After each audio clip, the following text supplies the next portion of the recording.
What's up, guys? So you're back with the Fajmeister. Welcome to the Fajmeister Fitness channel. Yeah, mate. So I'm here today with Lawrence. You may have seen guys. him in the other video when I trained back with him. But yeah, Lawrence, tell me more a little bit about yourself. So, how do you incorporate? What do you do with training? Alright, well, first of all, just a bit of backstory. I have the misfortune of knowing this guy. I went to Beckett with him, Beckett School, which is a school in Nottingham. And yeah, that's how I really started speaking to him. He was a few years above me. We sort of got along. We were civil with each other, weren't we? We got on. I'll say so. Yeah, you know, just about. a little So bit, you know. we were civil with each other. We got on, and then we kept in touch ever since our school. We spent a year at college together. We did last year. We did, yeah. That was fun times, wasn't it? That was a bit of a banter. It was tight. It was eventful that last year. It was, wasn't it, mate? Yeah, it sure was, man. It sure was. So, with regards to training, being in the gym stuff, I started training about 2 years ago now. It's sort of something that I've always wanted to get into and I was always interested about because it's sort of a thing in today's world that's become a new thing. It's like a popular thing that more and more people are getting into. You see loads of gym brands like My Protein and Gymshark as well. So it's all like it's a thing that's growing, that's sprouting out into the world. And 2 years ago I thought to myself, I wanted to get into shape, I wanted to feel good about myself, and obviously look good, because obviously every prick does that. Bro, am I in the games? So you gotta appreciate the game. But yeah, that's like that's kind of just like a few reasons why I chose to go to the gym. So today, guys, we're gonna be doing some product reviews on some protein powders that we've got a tub here from USN, and we've got a little pouch here from BSN. Okay, so you know a little bit more about protein than I do. A little bit. He's more of a nutritionist than I am. I'm more into my workouts and stuff. Only advice only. Yeah.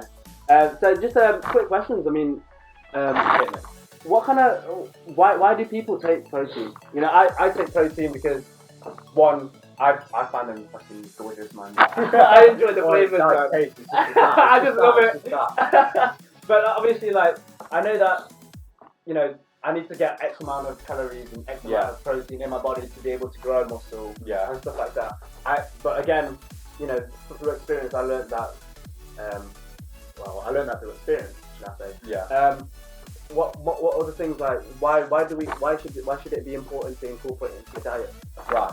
So, briefly start off, protein. It's a source that we use primarily not for energy increase, because most people think when you have protein, it's going to give you a boost, going to give you energy.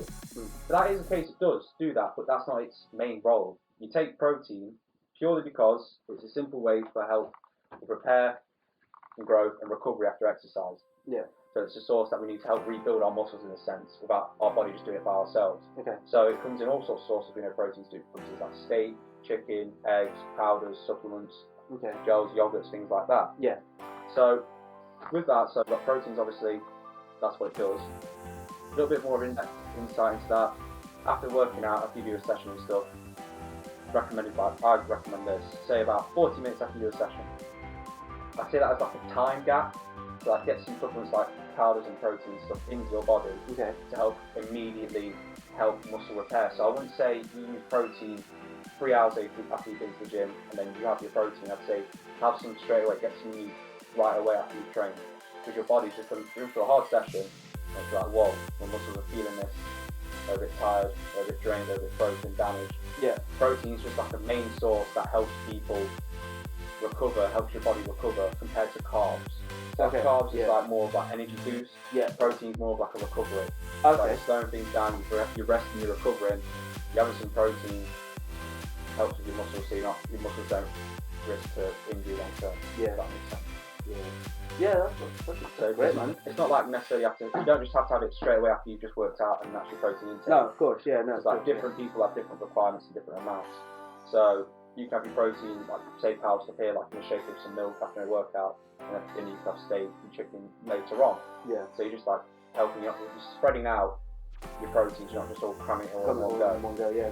I'm sure, like, is it true that the body can only digest let's say 30 grams of protein every other hour? Or because if any more than 30 grams within the hour, you kind of everything else goes to waste? Is that? I can understand what you mean with that. I would say that's right. I would say that's accurate, to be honest. But it's like proteins and foods, all stuff in general. it's like, say for example, you need to consume 2,500 calories a day, Okay. with like your carbs, your proteins and everything. Yep. And if you take too much of that and then try and incorporate it with your work, your training, it can become waste. So you need to have like a controlled balance. I would say, depending on requirements, I'd say that's a good estimated figure. But I would say for some people it would be maybe different choices purely on how much they need to intake. Okay. To say you need to intake more protein than me. So if I did the intake of how much you would need, I'm putting more to waste, and it's just So you're just wasting money, yeah, really. it's wasting money and wasting resource in your body. And so yeah, I would say based on how much you need, around that estimation of 30 grams, would you say? Yeah. Would be yeah. I mean, it's not an accurate figure, but it's a general rule of thumb. You should have like a basic knowledge of how much you need for yourself. Right. Okay. To consume, not to have too much or too little. Yeah. Yeah. Because like you see on the internet all the time, you say you want to slim down, get a six-pack, things like that. You'll go on the website, you go on the internet, sorry, and you'll search up like all diets, what to do this, yeah, that, and of course, yeah. But like the main thing with that is that is a dietary plan that someone else has used for them. For them, yeah. You could be a completely different body type. You could have completely different issues. You could have allergies to certain foods. Say for example, eggs. You could have an egg allergy, and that person's diet could be incorporated with eggs. Yeah. So it's suitable for them. You have to find what's specifically suitable for you. Yeah, because the fact that everyone's different, you have to kind of like try and listen to your body more. Yeah, listen to you have that mind and muscle connection. Listen to your body more and then take advice from professionals such as nutritionists, physiotherapists, trainers. Yeah. You have to really do research into yourself a lot and understand how your body works particularly. Know what you need to help get your goals. Yeah. Everyone's got different goals. No, yeah, of course, yeah. Different approaches to that. Okay, yeah, that'll be good. That's great, man.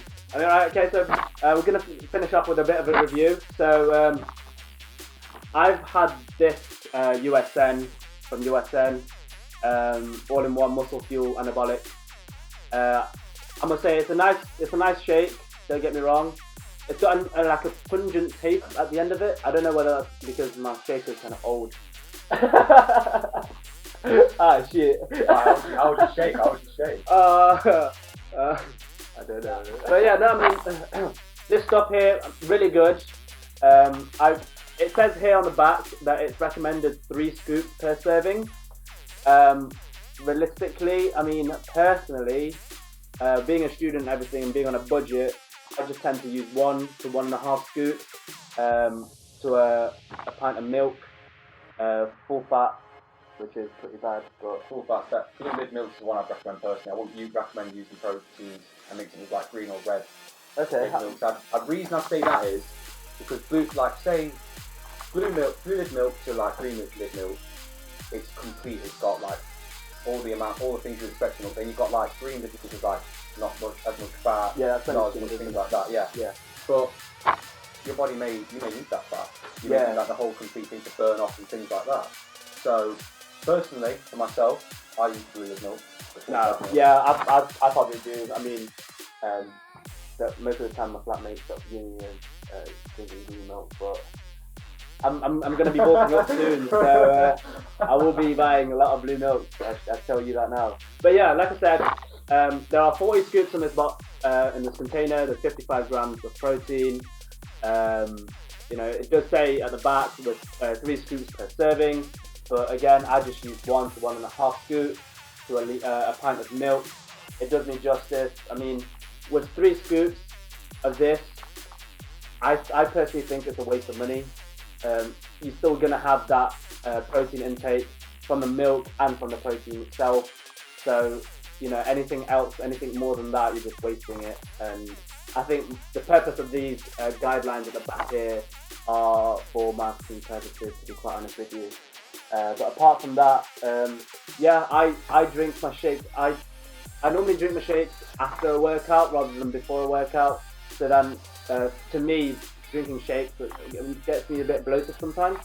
So if I do drink it before a workout, I do feel a bit belly achy. Yeah. So they're like, So just a quick point that you mentioned about requirements here, saying marketing purposes. Yeah. I would say also, not just marketing purposes, it's also down to you as an individual with your body and your requirements. Yeah. So say for example, with like what you're doing and things, you may only need the one intake, that 1 scoop. Yeah. But other people may need more, other people may want less or whatever. Yeah. It's just like, this is just a general guideline, like So if say the government, they say things like, oh, an average male, female should have around this many amount of pints a week, a day, units, whatever.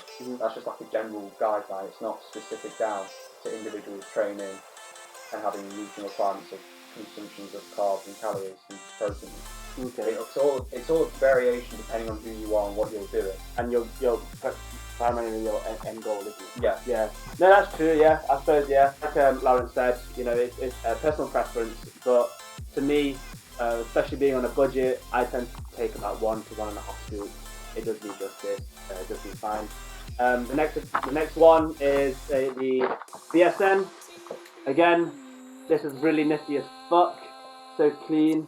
I mean, I've never seen a protein shake protein powder, anything like this. I mean, the marketing purposes is brilliant. Packaging is really clean. It comes in these little packets here. I think they're really smart. I'm going to be I do a lot of travelling as it is. I commute between Nottingham and Birmingham and sometimes London. And when I'm out and about and going to the gym and stuff, and when I ever need a protein shake, I always stick some of these in my bag. So they're really easy to commute with. And say if you want to go on a holiday or anything like that, you know, you don't need to put them in a plastic wallet and be like, this is not cocaine, this is protein powder. You get all sorts of people thinking when you sometimes see that bit of powder, they're thinking, oh, it's drug. Yeah. It's happened so many times to me, it's just like... Exactly, man, exactly. So, yeah, like I said, these are really nifty. Well done, BSN, for this. Great packaging, great marketing scheme. Bravo on that. Taste-wise, again, on these two, the chocolate here is really nice, but I don't think it's strong enough for me. It's quite watered down to my liking. It is nice, but like I said, it does give that weird backwash at the end of it. These ones, really good, really sweet. So if you do like your shakes really sweet, I recommend you getting these ones. This is actually cookies and cream. The massive surprise about these ones is that there's actually cookie pieces in them. So when I actually drank them, yeah, there's cookie pieces in them. So when I drink them, like, sometimes there's a little crunch, and you just there like, oh, that's a nice crunch. Yeah, it's a nice crunch, isn't it? Yeah. But yeah, so just to wrap up the video, guys, thanks a lot for showing us and explaining to us what these two protein does for our body and all that. Just a simple explanation. We're not science nerds, not bonds, not all up there. No, we're not experts. We're just giving a simple background information, just what protein does, all about recovery, more than energy boost. It is, yeah. Just your personal preference. Yeah, it's just like, it's more personal experiences and what I like about them, what I dislike about them, and stuff like that. Yeah, just to wrap it up, I mean, these are really good. I hope you guys learned something today from Lawrence and myself. I hope if you do like this video, please like, share and subscribe. Peace! See ya.